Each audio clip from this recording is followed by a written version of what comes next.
the Greek pantheon of gods and titans, one figure blazed like a shooting star, his name echoing through the ages: Prometheus, the cunning and compassionate Titan. Prometheus was the son of the Titans Iapetus and Clymene. He was also the brother of Atlas, Menœtius, and Epimetheus. Prometheus did not see eye to eye with his family, except for with one individual. The Titan of forethought shared a bond with his brother Epimetheus, the Titan of afterthought. Epimetheus was quite different from his brother, being known for his impulsivity and hastiness of his decisions. After the Titanomachy, Prometheus and Epimetheus faced the wrath of their kin, yet his alliance with Zeus and the Olympians granted them a unique position during the sudden shift of power. It was during this epic of creation that Zeus called upon Prometheus and Epimetheus for a momentous endeavor. Zeus entrusted them with the task of creating the creatures of earth. With an architect's touch and an artist's eye, Prometheus crafted the first humans from the clay of the earth, and with the help of Athena, breathed life into his clay figures. Prometheus assigned his brother the task of giving the creatures of earth their various qualities, such as strength, swiftness, fur, and wings. Unfortunately, Epimetheus, full of excitement, showered the animals with gifts: strength to the lions, swiftness to the cheetahs, agility to the birds, and fur to the bears.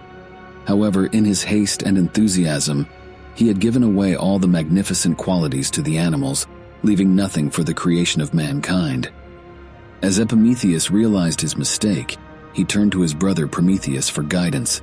Prometheus, understanding his brother's dilemma, sought to rectify the situation.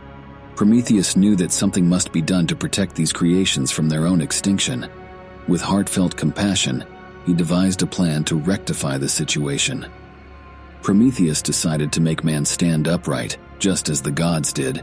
He also decided to bless mankind with a gift. With courage ablaze, Prometheus ascended to Mount Olympus, the realm of gods. In a daring act of defiance, he reached out and seized the sacred fire that flickered and danced in the divine hearths. The eternal blaze cast an otherworldly glow upon his resolute countenance, as the heavens themselves bore witness to this audacious theft. With the stolen fire clasped firmly in his grasp, Prometheus descended from the celestial realm. The very earth trembled beneath him, as this daring titan gifted humanity with the sacred flames. The fire danced in the hands of mortals, a gift of divine proportions. With it, they unlocked the secrets of nature, forging tools, shaping civilizations, and taming the wild.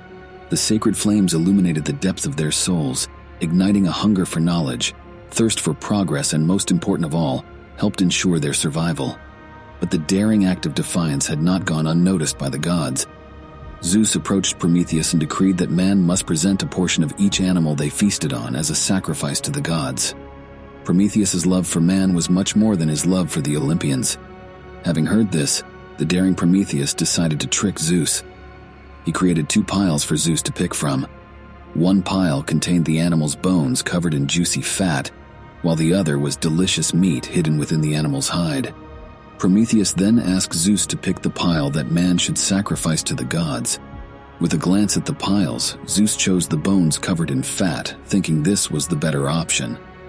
However, once Zeus discovered Prometheus's deception, his anger led him to take back the fire from all of mankind, plunging them into darkness. Prometheus, however, could not stand idly by. He lit a torch using the sun and brought fire back to man. As Zeus's anger continued to boil, he approached Prometheus once again, this time inquiring about a prophecy that foretold the overthrowing of Zeus at the hands of one of his own children. Prometheus remained steadfast and refused to divulge the prophecy to Zeus. He did not want an innocent god or mortal to face the wrath of Zeus for a prophecy that had not yet proven its certainty. The continuous defiance from Prometheus left him no other choice. Zeus, in his thunderous fury, devised a punishment that would etch the name of Prometheus into eternity.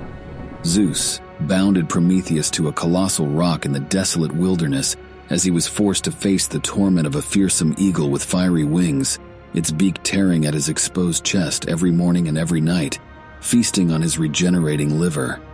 It was an endless cycle of suffering, for Prometheus was an immortal, condemned to endure this agony for eternity. Yet, through the searing anguish and torment, Prometheus refused to bend. His spirit of defiance blazed brighter than the stolen fire itself, and his sacrifice became a beacon of hope, an emblem of unyielding spirit and devotion to humanity. Time passed, and the world evolved, but the legend of Prometheus endured, a timeless tale of resilience and the pursuit of enlightenment. Zeus offered Prometheus two ways out of his torment. He could reveal the prophesied individual that could one day usurp Zeus's rule, or meet two conditions: find an immortal being willing to take his place on the mountain, and have a mortal kill the giant eagle and unchain him from his prison. Though it may have seemed like two options, Zeus only thought of it as one. He wanted to know who would one day threaten his seat on Mount Olympus. So he made the second option, something that he thought would be impossible to achieve. Prometheus endured the torment, refusing to engage in Zeus's game. It was then, in a fateful twist of destiny, that a hero arose from the annals of myth: Heracles, the mighty demigod, renowned for his strength and valor. During his 12 labors, Heracles came across the desolate cliffs where Prometheus suffered. Seeing the Titan's anguish and understanding the reasons behind his torment, the hero's heart stirred with compassion. With a thunderous roar, Heracles drew his bow and let loose an arrow that struck the fearsome eagle with unerring accuracy. The malevolent creature, its reign of torment at an end, plummeted from the skies, setting Prometheus free from his chains at last. But this only met one of the two conditions. While Zeus was impressed by Heracles, he would not let Prometheus free unless another immortal agreed to take his place. It was then that Chiron, the wise and benevolent centaur, appeared. Chiron recognized Prometheus's importance, and knowing of his benevolent deeds towards humanity, volunteered to take Prometheus's place in the chains. He believed that the release of Prometheus was crucial for the betterment of the mortal realm, and he selflessly offered his own immortal life in exchange for the freedom of the Titan. With his liberation, Prometheus emerged from his ancient prison, wearied but unbroken. The spark of his defiance, though seared by torment, refused to be extinguished. Beside him stood his brother Epimetheus, who, despite the past mistakes, found his redemption in supporting Prometheus and his quest for humanity's betterment. Zeus, moved by Chiron's act of sacrifice, and seeing the genuine bond between Chiron and Prometheus, accepted the centaur's offer. Chiron, the wise and noble centaur, willingly endured the torment meant for Prometheus, allowing the Titan to go free and resume his role as a mentor and protector of humanity. Prometheus resumed his role as the mentor and protector of mortals, guiding and aiding them in their journey through the cosmos. His gift of prophecy became renowned, shaping the paths of heroes and the destinies of kingdoms. But there's more to the story. Prometheus was not the only one to be punished. Zeus, in all his fury, also decided to punish the creatures that Prometheus loved so much, the humans, and he would use his brother Epimetheus to do so. It was a punishment that would change the lives of mortals forever.